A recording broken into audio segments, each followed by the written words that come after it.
अगर आपको गांव में दुकान करनी है और बहुत अच्छी दुकान करनी है और एक ऐसी दुकान करनी है कि आप सोच भी नहीं सकते कि इससे मुझे इतनी इनकम हो सकती है, तो ये वीडियो आपके लिए होने वाली है। बहुत अच्छी इनकम होगी। जिस तरीके से आज मैं आप लोगों को बताने वाला हूँ कि गांव में ऐसी दुकान कैसे करनी है जिससे हमें बहुत इनकम हो, अच्छी खासी इनकम हो।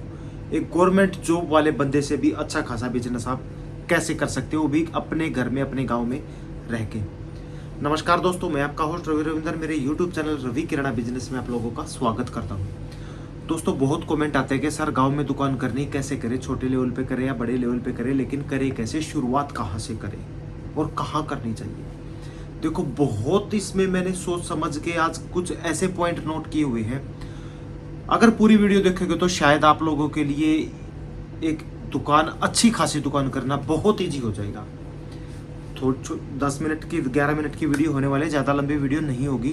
पूरा देखना, आप लोगों को एक आइडिया हो जाएगा कि किस तरीके से हम अपने गांव में अपने घर में रह के एक अपना अच्छा खासा बिजनेस कर सकते हैं। ठीक है, तो चलिए शुरू करते हैं। सबसे पहले मैं बता दूं, अगर आप लोगों को गांव में दुकान करनी है, देखो ये जो मैं पॉइंट बता रहा हूँ ये है मेन लोकेशन का। लोकेशन डिपेंड करती है आपकी गांव में दुकान कैसी चलेगी। ये हर जगह की बात है, चाहे आप शहर में करो या गांव में करो, गली मोहल्लों में कहीं भी करो, दुकान की लोकेशन ही डिपेंड करती है कि आपकी दुकान कैसी चलेगी। लोकेशन गांव में ऐसी होनी चाहिए जहां से कम पूरे गांव नहीं तो आधा गांव वहां से आता जाता हो। वैसे तो अच्छी बात है कि पूरा गांव का मतलब वहां का रुझान हो के उस गली से जाना ही जाना है, फिर भी आधा गांव कम से कम हो। आधा मार्केट बनने के बाद वो दूसरी जो आधा बच गया वो भी आ जाएगा। वो मैं बताऊंगा कैसे मार्केट बनेगी। तो पूरे गांव में आप लोगों को एक ऐसी लोकेशन आपको ढूंढनी है जहां पे आपका आधा गांव आता जाता हो। मेन चौराहे पे, मेन गली में, कोई चौराहा भी जरूरी नहीं है, मेन गली है जहां से आता जाता है, वहां भी अच्छी चलेगी। तो सबसे मेन तो क्या है, आपको लोकेशन आपकी ऐसी सिलेक्ट करनी है जो दुकान आपकी सबकी नज़र में चढ़ जाए कि यहाँ पे हमारे गांव में इस गली में यहाँ पे एक अच्छी दुकान बनी है, यहाँ से सामान लेना चाहिए। ऐसी लोकेशन आपको ढूंढनी है, ना कि ऐसी कि कोई अंदर गली में घुस के बैठ के वहाँ पे 5 लाख रुपया लगा दिया, लोगों को पता ही नहीं वहाँ पे दुकान है। ठीक है, तो दुकान ऐसी जगह पे होनी चाहिए जहाँ पे लोगों को आते जाते अपने आप दिख जाए कि भाई यहाँ पे तो दुकान है। और एक ऐसी गली में मत कर लेना जहाँ से लोग आते ही जाते, नहीं तो वहाँ पे चलेगी नहीं। सबसे मेन है लोकेशन। दूसरा है, डिपेंड करता है दुकान का साइज। लोकेशन हमने सेलेक्ट कर लिया, अब हमें दुकान बनानी है तो उसका साइज कितना होना चाहिए। आपकी दुकान का बड़ा साइज होना चाहिए, छोटी दुकान नहीं करनी है।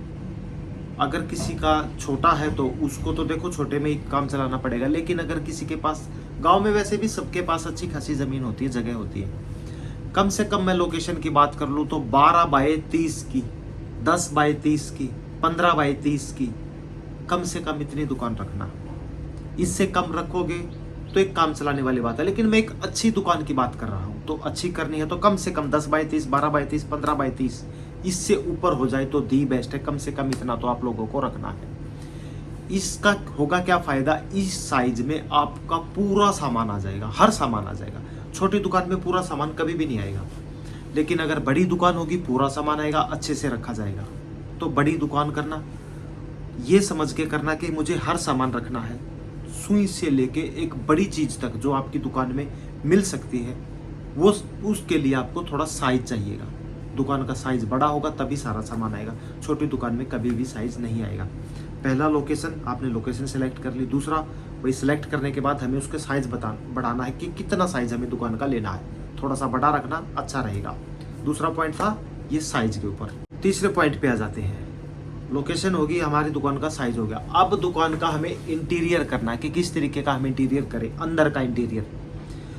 सबसे मेन बात कर लूँ तो मैं रिकमेंड करूंगा 90% तो आप लोगों को ऐसे रैक लगवाने जैसे मेरे स्टोर पे लगे हुए हैं। इसका बेनिफिट बता देता हूँ। सबसे पहले तो इसका प्लस बेनिफिट ये होगा, दुकान की लुक आएगी, थोड़ा सामान भी ज्यादा लगेगा इसमें। कि ये देखो कितने पैकेट है, ये मुश्किल से 5 kg होगा, पर इसमें ऐसा लग रहा है कि भरा हुआ है।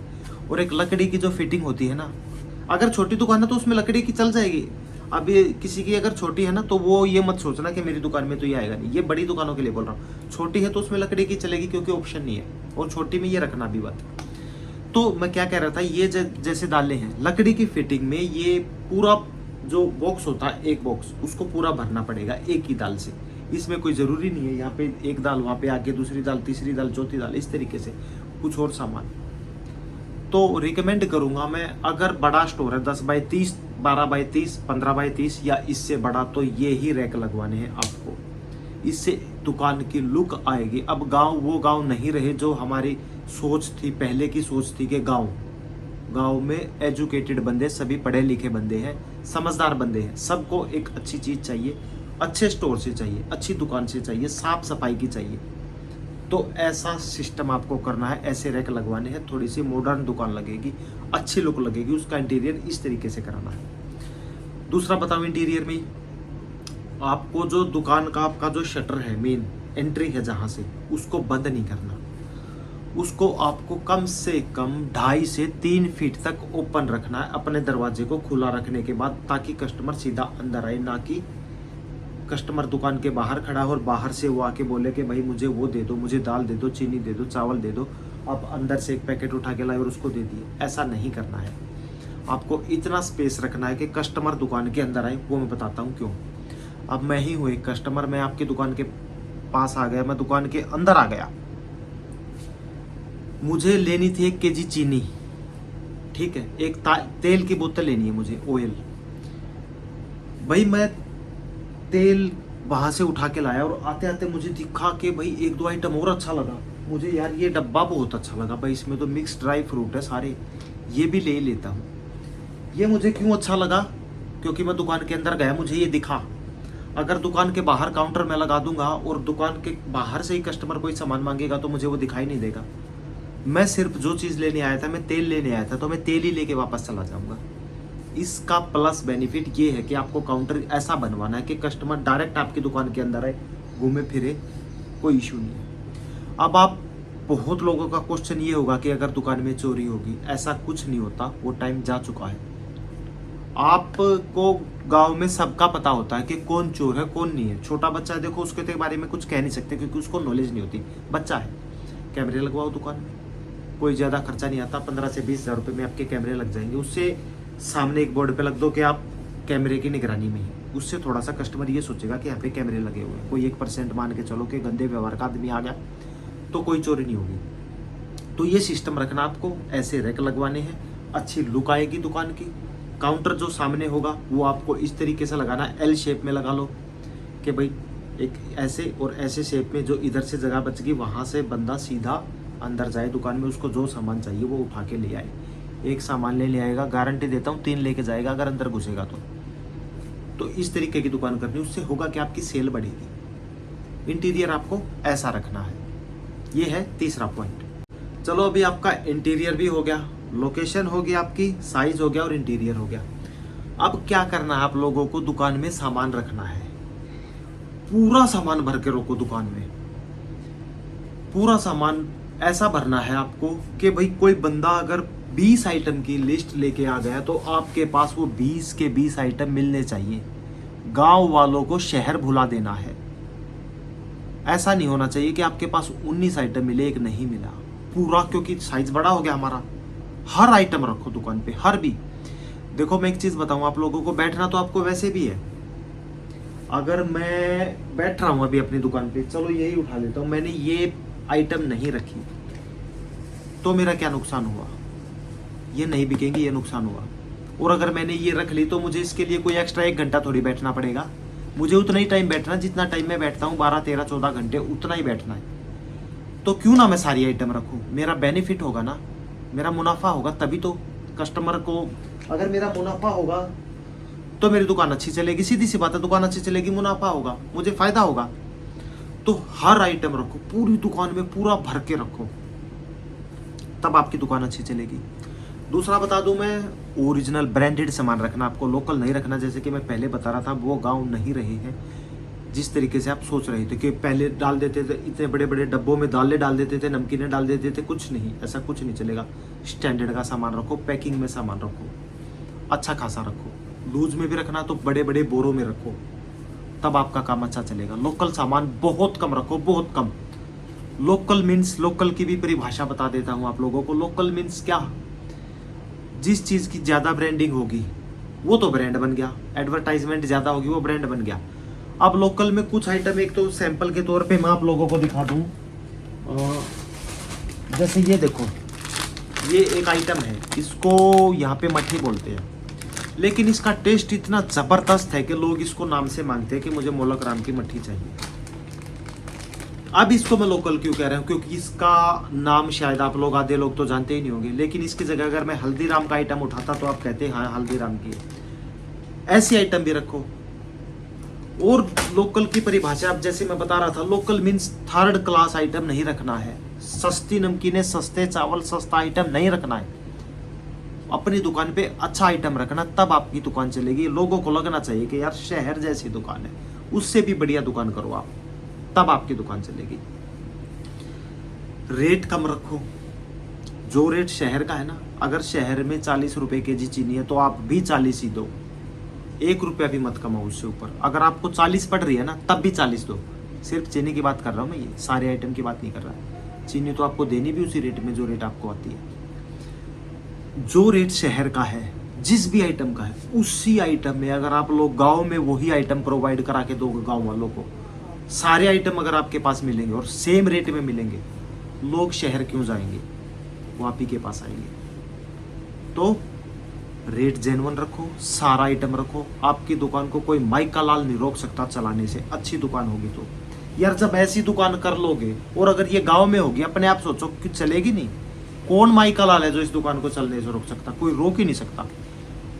ऐसा काम करना जो मतलब लोगों को दिखे कि हाँ भाई दुकान है, दुकान की है, इस तरीके की दुकान करनी है आप लोगों को। गांव में ना प्रॉब्लम क्या होगी, आप लोगों को शहर से सामान लाना पड़ेगा, एक बार में लाओ, 10 दिन का स्टॉक इकट्ठा करके लाओ। आपको पता, 2-3 महीने के बाद आपको ये आइडिया हो जाएगा कि मेरे पास ये आइटम इतने दिन तक चलता है। अब रोज रोज अगर शहर में जाओगे तो आपका किराया लगेगा, कहाँ क्या बचेगा। एक तो देखो जायज रेट में दोगे, मार्जिन कम हो जाएगा अगर जायज रेट शहर के रेट में दोगे, और देना भी है। पर रोज रोज ना जाके 10 दिन के बाद जाओ आप शहर में सामान लेने, आपका किराया कम लगेगा, जो आपका ट्रांसपोर्ट चार्ज होगा वो कम होगा आपका। 10 दिन का स्टॉक एक बार में भर दो, दुकान तो हरी भरी लगेगी। तो थोड़ा सा आप लोगों को उस तरीके से भी सोचना होगा कि कस्टमर को देना भी है, और सस्ते में सामान हमें पड़ेगा कैसे, वो भी आप लोगों को अपना थोड़ा सा काम ऐसे करना होगा कि मुझे ऐसे सस्ता पड़ेगा।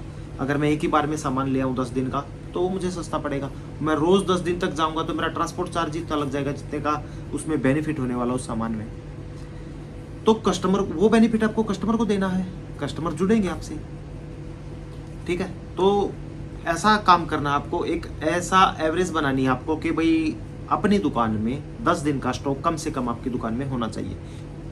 फिर पर्ची बनाओ, जो भी आइटम आपका ख़त्म होता है एक डायरी रखो, उस पर नोट करो भाई आइटम ख़त्म होने वाला है, 2 4 5 आइटम बच गए, अब ख़त्म होने वाला है, 10 दिन के बाद जाओ सामान लेके आओ। ऐसे करना है आपको काम। और एक चीज़ बता दूँ आप लोगों को, देखो गांव में सीधी सी बात, आप दुकान करोगे इसका मतलब ये तो है नहीं कि इससे पहले दुकान नहीं थी।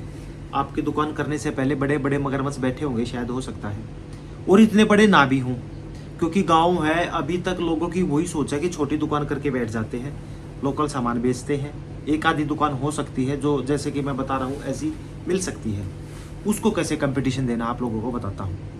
कुछ यूनिक आइटम रखनी है आप लोगों को, कुछ यूनिक चीज़ें जो उसकी दुकान पे नहीं है। लाइक प्रिंटर रखो, आइसक्रीम का फ्रिज रखो जिसमें आप आइसक्रीम सेल करोगे, सब्जी रखो, ये चीज़ें आप अपनी दुकान पे रखो। इससे क्या होगा कि कस्टमर, उस दूसरे बंदे के पास ये चीज़ें नहीं होंगी और आपके पास है ये चीज़ें, तो वहाँ से भी बंदा आएगा, और एक बार बंदा आपकी दुकान पे आ गया ना, वापस नहीं जाएगा। अगर ऐसी दुकान होगी तो वो बंदा उनसे जुड़ेगा।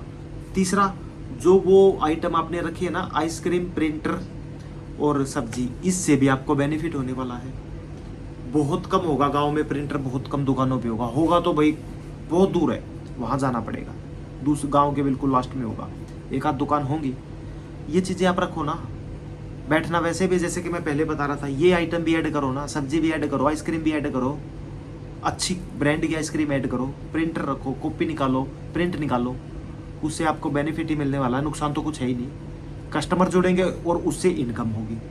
तो कुछ चुनिंदा ऐसी आइटम ऐड करो आप लोग जो आपके गांव में ना हो। और मैं मोस्टली जो मैंने 3 चीज़ें बोली हैं, बहुत गांव में ये तीनों चीज़ें नहीं होंगी। ये तीनों चीज़ें आपको अपने ग्रोसरी स्टोर में ऐड करनी है। एक नंबर काम चलेगा। मैं कहता हूँ सरकारी नौकरी वालों को भी फेल कर दोगे, इतना ज़बरदस्त गाँव में काम चलेगा।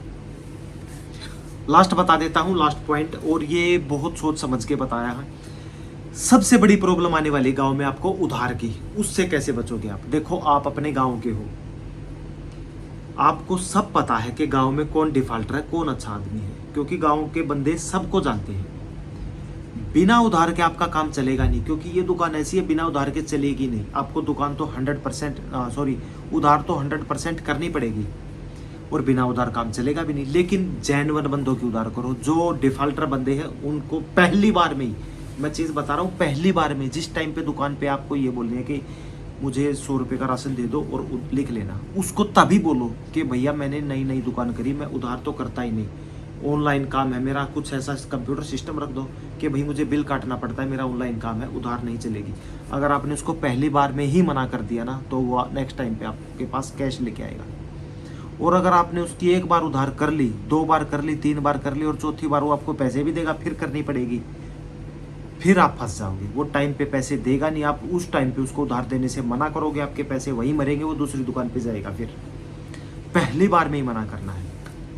तो उधार से भी थोड़ा सा बचना। आपको बचना कैसे है वो आप लोगों को खुद पता है, क्योंकि गाँव में सब लोग एक दूसरे को जानते हैं, सबको पता है कि वो डिफॉल्टर है और वो अच्छा आदमी है। अच्छे आदमी को दो, कोई इशू नहीं है, लेकिन डिफॉल्टर को नहीं देना है। तो आप लोगों को अभी आइडिया हो गया मेरे ख्याल से कि गांव में दुकान कैसी करनी है। डीप फ्रीज भी रखो, कोल्ड ड्रिंक्स उसमें आएंगी। स्टैंडिंग फ्रीज नहीं रखना आप लोगों को, क्योंकि डीप फ्रीज में थोड़ा लुक चेंज होगी। बहुत लोग क्या करते हैं, जो घर पे यूज़ करते हैं ना फ्रिज, उसी को यूज़ कर लेते हैं दुकान पे। ऐसा नहीं है, उसमें डीप फ्रीज रखो, चिल्ड सारा सामान रखो। आइसक्रीम फ्रीज उसके साइड में रखो। डीप फ्रीज हो, आइसक्रीम फ्रीज हो, स्टैंडिंग फ्रीज ना हो। इस तरीके से कहने का मतलब, जो शहर में दुकान होती है ना, सिटी में अच्छी खासी, वो दुकान अगर आप गांव में कर दो, मैं कहता हूँ ज़बरदस्त चलेगी। ठीक है, तो आज की वीडियो में सिर्फ इतना ही। मेरे ख्याल से आप लोगों को समझ में आ गया कि गांव में दुकान कैसे करनी है और कैसे अच्छी रन करनी है। इसी तरीके से आपको अच्छी रन करनी है, अच्छी खासी चलेगी, बहुत पैसा है। यही दुकान अगर मैं गाँव में कर लूँ ना, बहुत पैसा है। तो उम्मीद करता मेरी वीडियो पसंद आई, अच्छी लगी है तो लाइक कर देना, चैनल को सब्सक्राइब कर देना। आप लोग कमेंट जरूर करना कि भैया किस टॉपिक पे वीडियो चाहिए, मैं उसी टॉपिक पे नेक्स्ट वीडियो लेके आऊँगा। तब तक नमस्कार।